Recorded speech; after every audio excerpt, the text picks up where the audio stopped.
Of going through the Beagle software. This is the home screen, login screen. This is the user lists, the available users. Abigail Smith is the one that we're going to use. We're going to click on here, and then we're going to provide a 4-digit code,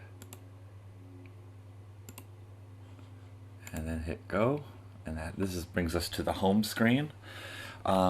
The two antibodies that I'm going to look for are 53BP1 polyclonal antibody and the secondary antibody with the goat anti-rabbit IgH-HL secondary antibody with Alexaflor 488. Best thing to do is look, see if I could do a search. We could do a search and do the 53 BP1. Let's see what that brings up, and we can see here that there is a this is the antibody that I am looking for. So I get to go look in here and review, see where the location is and the tray and the position. It seems that I have not enough here, or I'm going to be running low. But I'm going to use what I have here, and I'm going to save it to my retrieval list. And I could be able to remove that or view my retrieval list. So I'm going to go review my retrieval list right now. And what I've done is added that here. You can see it at the bottom among the other antibodies that I'm looking for. So this is my retrieval list, and I'm going to bring this retrieval list to the storage site when I need to retrieve the antibody. So I'm going to go back out to browse trays. This is one way to search for antibodies as well. Abigail Smith is the owner, and 4 degrees Celsius, the Clyde is the name of the storage. I'm going to click on that, and I'm going to review all of the antibodies that we have here in tray Wanderer 1. And I can see that my polyclonal antibody here is the one I'm looking for. So I click on that. I can find different information like specifics around this particular antibody, a dilution calculator, images, and data. I can see the documents associated, any protocols, and the user history. So if I close that, I come back out here, and I can see here, this is my social aspect, so I can add public notes. There's common lab manager notes that I could look at regarding this antibody. But the most important thing is kind of finding this particular antibody in the location tray and position of that tray within the tray. C13. So I would go then to the storage device and retrieve it. I can then begin to look at and browse vials, and I'll see all the vials that I possibly have in inventory right now. Here is the antibody that I was looking for. I'm going to be looking for the, let's go back out to home, and let's search for the goat anti-rabbit.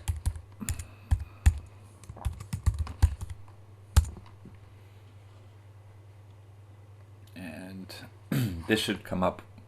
The secondary antibody that I need should come up here. And there it is, the anti-goat secondary antibody. But what I'm going to do is I'm going to take this antibody, this secondary antibody, and I'm going to aliquot it. So I'm going to go to, I'll do from the home screen, and this is what I would do to aliquot an antibody into multiple vials. So really, I would click on aliquot mode, and what I would do is pick up that vial and scan it to the surface itself, where I would then hit scan, or it would scan automatically. And then there is 2 choices here. I can adjust the volume, the amount of my aliquot mode, or my aliquoting volume through this software. I can change it to 60, or I can go lower. I'm going to just keep it at 40. But there's also the idea of a smart pipette, where you would be able to control the amount siphoned from that master vial directly on the pipette itself. If I had a smart pipette, I could click on that Sync Smart Pipette feature, and it would detect the pipette, and therefore any dial in, down, up on the pipette itself, I would be able to change this volume here, the 20 microliters. So now that I have its 20 microliters that I want, divided among 20 some odd vials itself, I'm going to scan each vial. And I'm going to scan each vial individually, bringing it to the surface and having it read. Every time I do, it reads an additional vial. And I'm going to do this up to 20 vials in total. So after the 20th vial, I would be coming to, I would hit done, and I would get this confirmation screen where the rabbit anti-goat superclonal antibody, the master vial, which stands for the M, would be then indicated that it's aliquoted across 20 some odd vials. The location is unknown, the tray is unknown, position is unknown until I confirm this action that I took within the aliquot mode. So if I hit confirm, everything looks good. It gives me an indication that process is complete. Load aliquoted vials into smart tray and sync with surface to log the new inventory. So it's going to basically tell me, once I put all the vials and stuff of the aliquots that I've done into that tray and sync it, it'll now be synced with the database. So other things that I could do here is I have an alert setting up here. If you see in the top right, you can see that it says 1 highlighted yellow.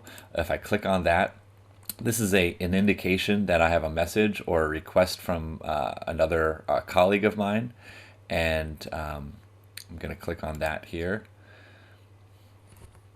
and it should bring me to my settings access requests, and it seems here that the rabbit anti-goat superclonal is being requested by another colleague of mine.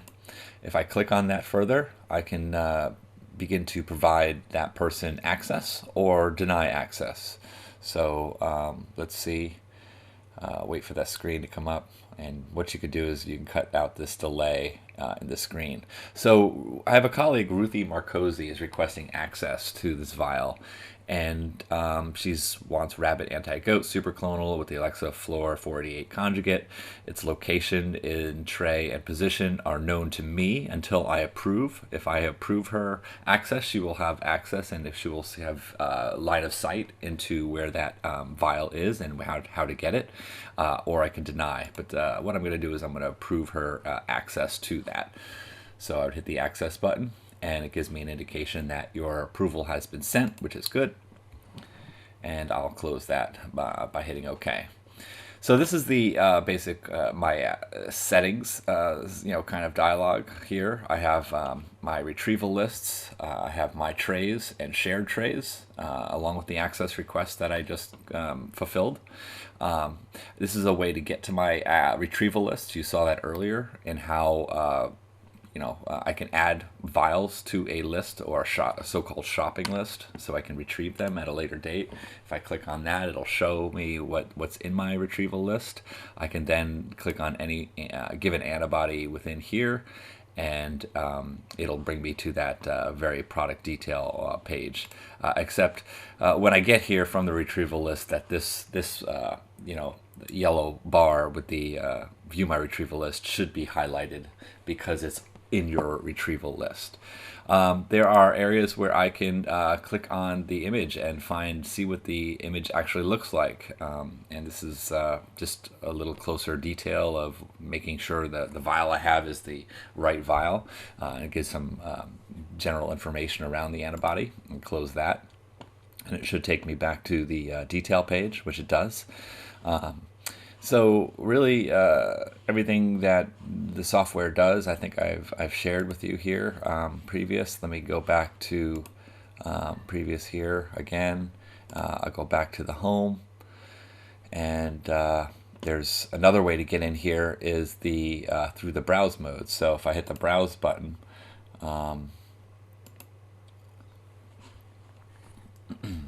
it should give me again that list of all. So here's the aliquots, the 20 aliquots that we did there on this the second line item here, the mouse secondary antibody. This dotted line here indicates that there are 20 some odd aliquots or vials with this in here. If I click on it, it will show me, it will begin to show me the positions of each of the aliquot, and below in the green is, you see that it's a single aliquot use. So once you use it, it'll probably be, you know, needs to be discarded from the inventory. Here you can view surfaces that are available and online or offline throughout the lab, just to give you an idea of where they're located. Again, going back to the settings, it's really a simple and straightforward software solution here, so there's not much you can do here. I can edit my profile, going in there and edit my tray identifier, change that name. Right now it's Wanderer, so I can change that to anything, and it would reassign or consistently rename those trays that I own. I would save that. And basically that is it. So I'm going to stop there.